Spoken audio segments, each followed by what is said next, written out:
c'est les monstres sacrés. Oui, c'est impossible.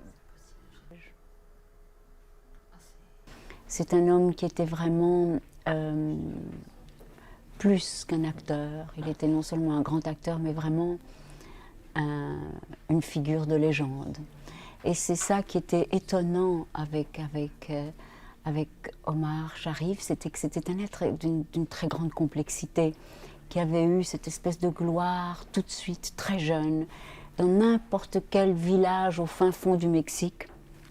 Les gens le connaissaient. C'est très rare d'être un acteur qui est aimé planétairement. Il souffrait de cette espèce d'énorme popularité qu'il a connue depuis tout jeune. C'est une chose que je ne suspectais pas.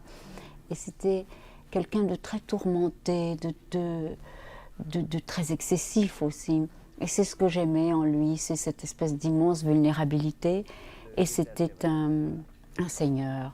Sa grande joie, sa grande plénitude, c'est par exemple quand il arrivait au fin fond d'un village, d'entrer dans un restaurant et d'inviter tout le monde à boire de la tequila et à dîner. Et il était très joueur. Il aimait bien sûr les femmes, le jeu, les chevaux, les grandes aventures, les épopées. C'était un être eh bien, de légende, justement. Les femmes, dès qu'il entrait dans une pièce, étaient magnétisées par lui. Et je crois qu'il vivait beaucoup pour le regard des femmes. On